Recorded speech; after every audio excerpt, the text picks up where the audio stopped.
नमस्कार, मैं डॉक्टर विभा। आज हम लोग बीएड फोर्थ सेमेस्टर के नॉलेज एंड करिकुलम के अंतर्गत need of transdisciplinary knowledge को पढ़ेंगे, जिसमें हम पहले देखेंगे कि नॉलेज किसे कहते हैं। उसके बाद हम ट्रांस डिसिप्लिनरी को समझने के लिए disciplinary, multidisciplinary, interdisciplinary and transdisciplinary के बारे में थोड़ा सा बातचीत करेंगे। उसके बाद हम देखेंगे कि नॉलेज को गेन करने के लिए करिकुलम के थ्रू ट्रांस डिसिप्लिनरी अप्रोच को यूज़ करने का क्या मतलब है, क्या रिलेवेंस है। तो पहले हम देखते हैं कि what is knowledge. In philosophy the study of knowledge is called epistemology. The philosopher Plato famously defined knowledge as a justified truth believe. अगर हम सिर्फ इस पर बात करें, knowledge is justified truth believe, यानी जब भी हम बात करते हैं, जब कोई विश्वास, अगर हमारा किसी भी चीज़ में फेथ है, अगर उस फेथ को जस्टिफाई कर दिया जाता है और जस्टिफाई करने के बाद जो ट्रुथ हमें मिलता है उसको हम नॉलेज या ज्ञान कह सकते हैं। फिर हम बात करते हैं डिसिप्लिनरी अप्रोच की बात करते हैं, जिसमें सिंगल डिसिप्लिन इज़ एम्फेसाइज्ड, यानी जब भी हम अनुशासनात्मक उपागम की बात करते हैं तो उसमें किसी एक अनुशासन के ऊपर पूरा बल रहता है। यानी अगर हम ज्ञान प्राप्त करना चाहते हैं तो डिसिप्लिनरी अप्रोच में किसी एक अनुशासन के माध्यम से ज्ञान को प्राप्त किया जा सकता है। सेकेंड है मल्टी डिसिप्लिनरी अप्रोच। इसके अंतर्गत हम थोड़ा सा देख लेते हैं। Learning different disciplines for a comprehensive knowledge of an area और अदर नॉलेज, यानी यहाँ पे एक विषय के अलावा कई विषयों के ज्ञान को कम्प्रिहेंसिव, संप्रेषणात्मक, एक कह सकते हैं कि एक कलेक्टिव फॉर्म में इकट्ठा किया जा सकता है। यानी कि यहाँ पे जब भी हम ज्ञान को प्राप्त करने की बात करते हैं तो वो बहुआयामी है, बहु अनुशासन पर आधारित है, यानी कई विषयों के माध्यम से हम ज्ञान को प्राप्त करते हैं। फिर हम बात करते हैं इंटर डिसिप्लिनरी अप्रोच। इसको बोलेंगे अंतर विषयक आयाम। इसमें थोड़ा सा देखेंगे integration that generates an understanding of theme and ideas that cut across disciplines and of the connection between different discipline and their relationship to real world। यानी यहाँ हम देखेंगे कि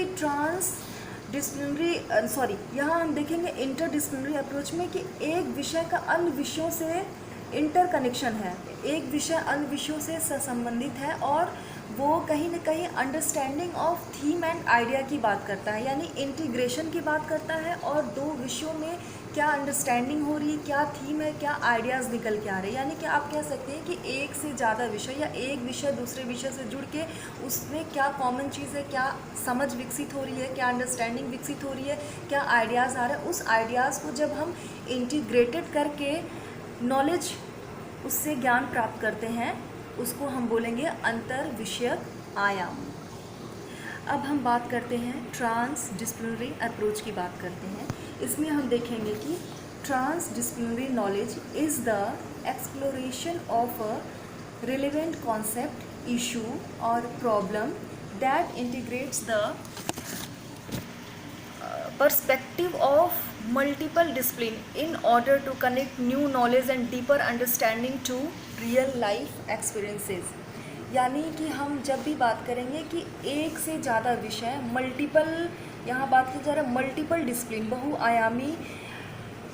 बहुआयामी अनुशासन की बात की जा रही है। यानी यहाँ पे हम देखेंगे कि क्या क्या इश्यूज़ है, क्या कॉन्सेप्ट है, क्या प्रॉब्लम्स है। उस आधार पे हम जब एक से अधिक विषयों को, मल्टीपल डिसिप्लिन को देयर इज़ नो बाउंड्री, अगर हम ये कहें कि यहाँ पे कोई बाउंड्री नहीं है, हम कुछ आइडियाज़ हैं, उस आइडिया को विभिन्न विषयों के माध्यम से देख सकते हैं।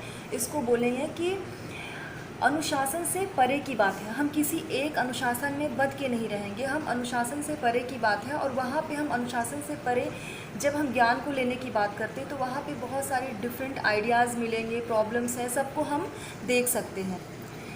अब हम यहाँ देखेंगे कि अगर हम ट्रांस डिसिप्लिनरी नॉलेज की बात करते हैं और नॉलेज एंड करिकुलम के कॉन्टेक्स्ट में करते हैं, यानी कि करिकुलम ऐसा हो जिसके माध्यम से ज्ञान प्राप्त किया जा सके, तो क्या कारण है कि वर्तमान समय में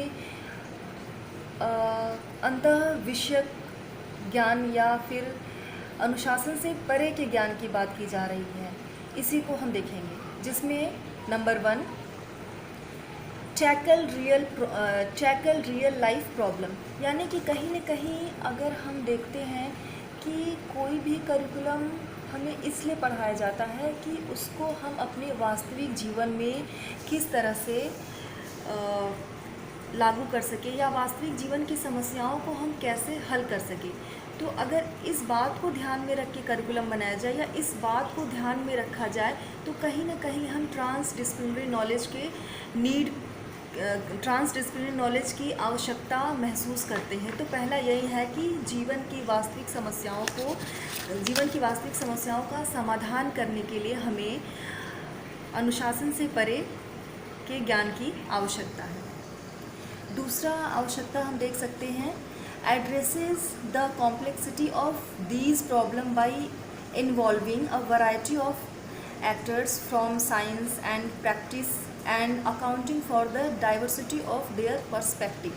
यानी दूसरे पॉइंट में अगर हम बातचीत करेंगे तो हम कहीं न कहीं ट्रांस डिसिप्लिनरी नॉलेज के माध्यम से जो रियल लाइफ की प्रॉब्लम्स हैं उसको आइडेंटिफाई कर सकते हैं। उसके साथ ही साथ जो वैरायटी है, जो बहुत सारे वैरायटी साइंस के फॉर्म में, प्रैक्टिकल के फॉर्म में या डिफरेंट टाइप के पीपल के फॉर्म में जितनी भी वैरायटीज़ हैं और उस वैरायटीज़ की जो भी पर्सपेक्टिव है, सोचने का जो भी परिप्रेक्ष्य है, उस परिप्रेक्ष्य के माध्यम से, यानी किसी एक समस्या पे बहुआयामी होके विभिन्न लोगों के माध्यम से ऐसा कर सकते हैं कि विभिन्न नज़रियों से हम किसी एक समस्या का समाधान कर सकते हैं। और ऐसा करने के लिए कहीं न कहीं ट्रांस डिसिप्लिनरी नॉलेज की आवश्यकता है। उसके बाद तीसरे पॉइंट पे हम बात करते हैं, जिसमें देखते हैं creates knowledge that is solution oriented, socially robust and transferable to both scientific and societal practice.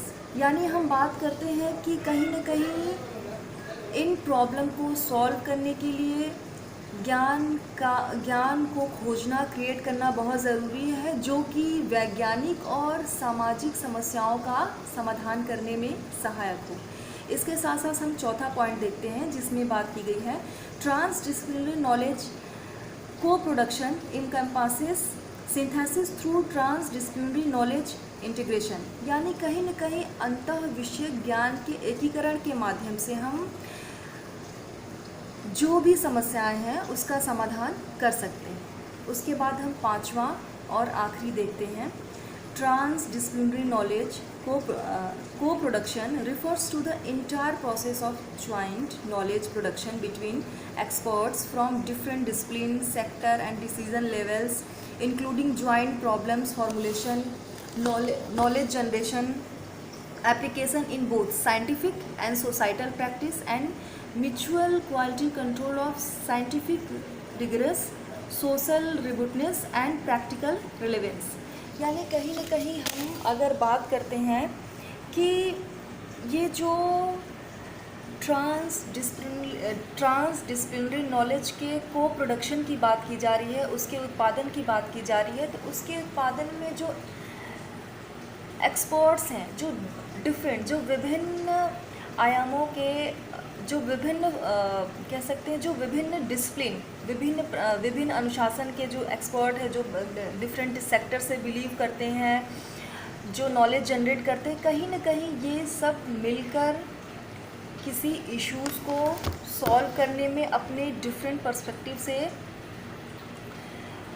Society को भी मजबूत कर सकते हैं, प्रैक्टिकल उसका कोई रिलेवेंट भी निकल सकता है। यानी हम अगर देखें कि मोटा मोटी अगर हम बात करें कि ट्रांस डिसिप्लिनरी नॉलेज की क्या आवश्यकता है, तो हम कह सकते हैं कि